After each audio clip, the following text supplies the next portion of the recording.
Iran पर किसी वक्त भी फिर से हमला हो सकता है। ईरान में पश्चिमी और दक्षिण इलाके की तरफ एयर स्पेस बंद करने की खबर ने नया सिग्नल दे दिया है। इस बीच खबर आई है कि अमेरिका 7000 बंकर बस्टर बम तेल अवीव और हाइफा पहुंचाने वाला है। इसीलिए सवाल उठ रहा है कि क्या ईरान के खिलाफ दूसरा युद्ध शुरू हो चुका है।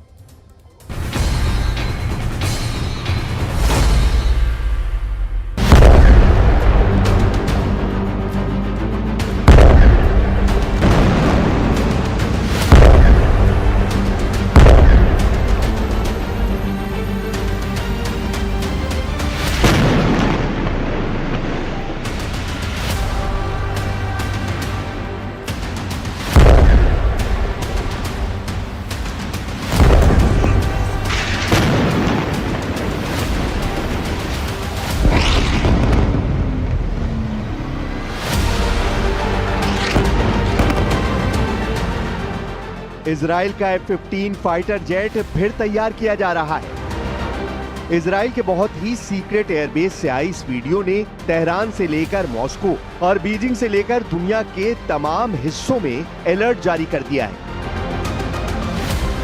खबर पक्की बताई जा रही है क्योंकि पश्चिम एशिया में नया खौफ बहुत बड़े सवालों के साथ पैर पसार रहा है।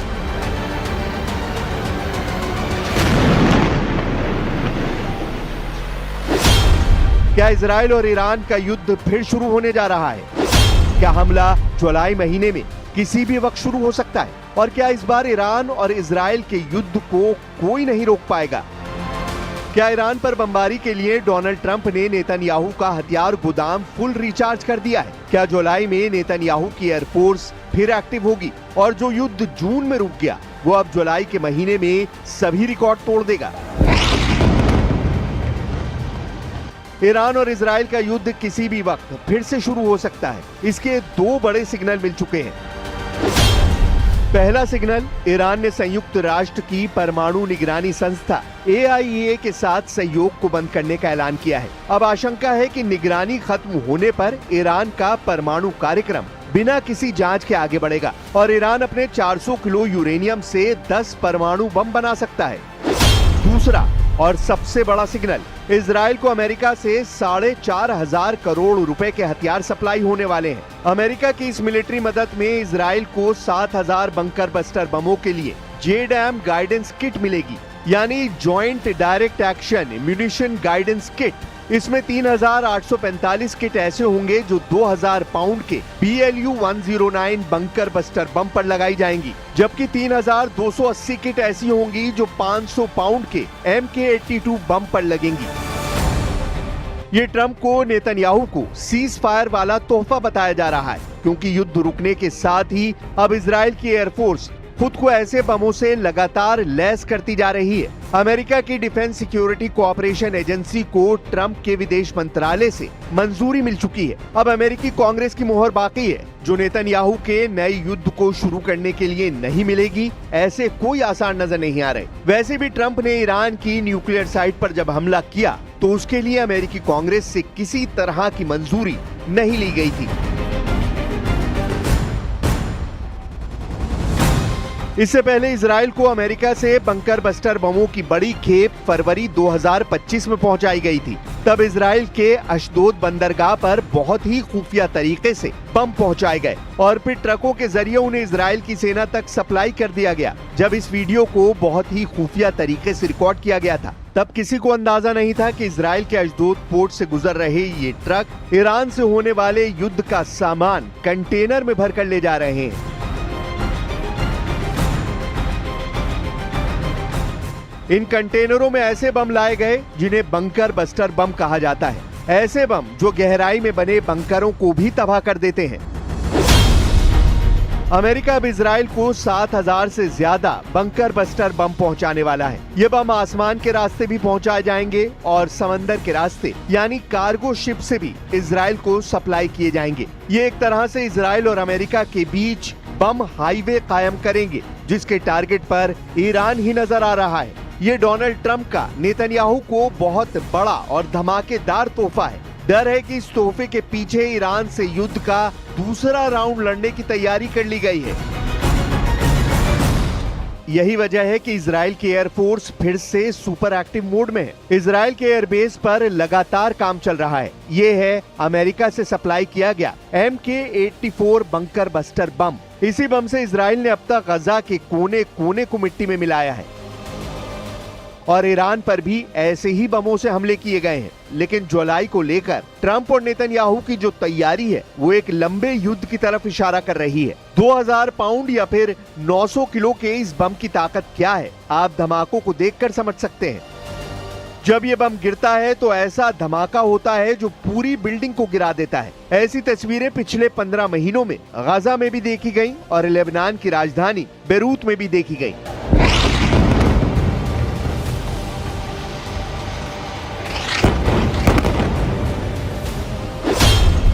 फरवरी में अमेरिका ने इजराइल को ऐसे 10,000 बम सप्लाई किए। अब जुलाई में ऐसे ही 7,000 और बम पहुंचाने की तैयारी कर ली गई है। यानी गजा और बेरूत के बाद ईरान पर भी मेड इन अमेरिका वाला बारूद फिर से बरसाने की तैयारी हो चुकी है।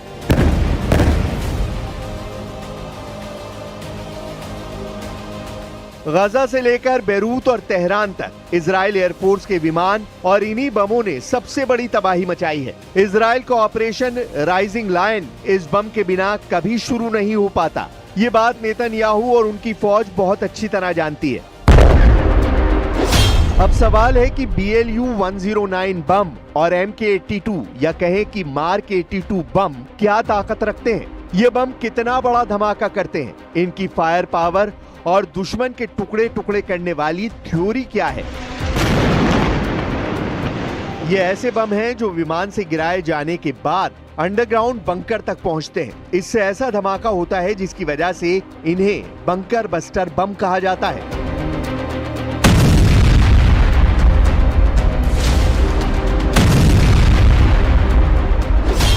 जब मार्क 82 बम फटता है तो 15 मीटर चौड़ा और 11 मीटर गहरा गड्ढा करता है। ये बम 3.5 मीटर मोटी कंक्रीट को चीरकर बंकर में बैठे दुश्मन को खत्म कर सकता है। अगर बंकर लोहे का है तो ये 38 सेंटीमीटर मोटी मेटल की दीवार को भी भेद सकता है। अब सोचिए कि 500 पाउंड का बम अगर ऐसी तबाही मचाता है तो 2000 पाउंड का बम तो 4 गुना ज्यादा तबाही मचाता होगा। इजराइल की एयरफोर्स ने 600 दिनों तक गजा पर बम गिराए हैं। 12 दिन बमबारी ईरान पर की गई है और ऐसे मिशन में अमेरिका के ही बंकर बस्टर बम इस्तेमाल किए गए हैं।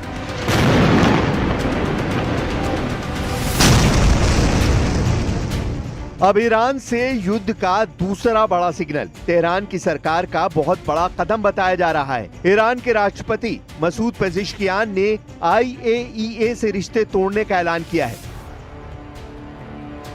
ईरान ने यह फैसला इजराइल और अमेरिका के हमलों को देखते हुए लिया है, क्योंकि ईरान के परमाणु ठिकानों को टारगेट किया गया और ईरान की तरफ से ऐसा फैसला लिया जाएगा, इसकी पूरी उम्मीद थी।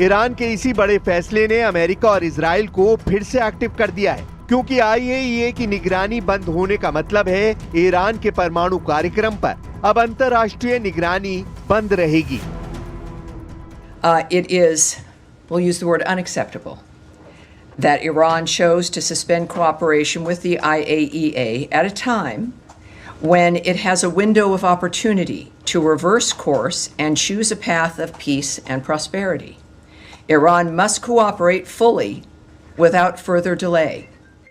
It is worth repeating, as we've made tremendous strides to this through Donald Trump's leadership, Iran cannot and will not have a nuclear weapon.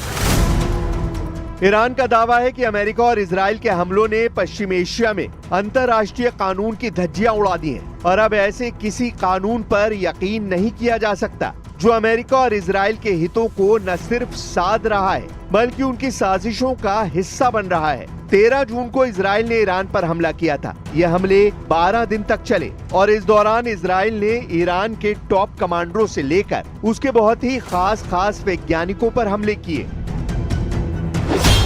12 दिनों के युद्ध में इजराइल की एयरफोर्स ने करीब 900 टारगेट्स पर बमबारी की। इसमें 1500 जगह ऐसी थी जहां करीब 4500 बम गिराए गए। इन हमलों में 370 स्ट्राइक लड़ाकू विमानों से की गई, जबकि बाकी हमले ड्रोन से अंजाम दिए गए।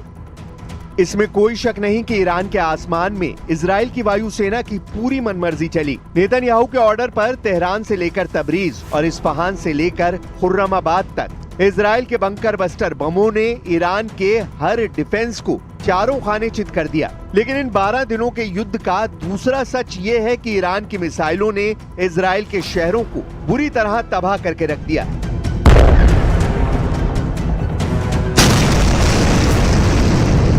तेल अवीव से लेकर हाइफा और बेन गुरियन एयरपोर्ट से लेकर नेवातिम एयरबेस तक ईरान के मिसाइलों ने इजराइल के एरो और आयरन डोम जैसे डिफेंस सिस्टम को पूरी तरह कबाड़ वाली मशीन साबित किया है। गजा के इन धमाकों को देखिए और समझिए कि 2000 पाउंड वाले बारूद का धमाका कैसा होता है।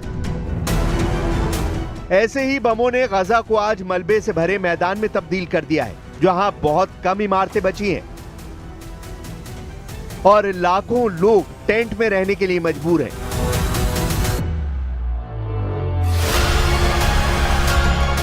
अमेरिका की news agency the associated press की खबर है कि गजा में मदद पहुंचाए जाने के दौरान जो अमेरिकी सुरक्षा कर्मी गजा में मौजूद हैं, वो लोगों पर गोलियां चला रहे हैं।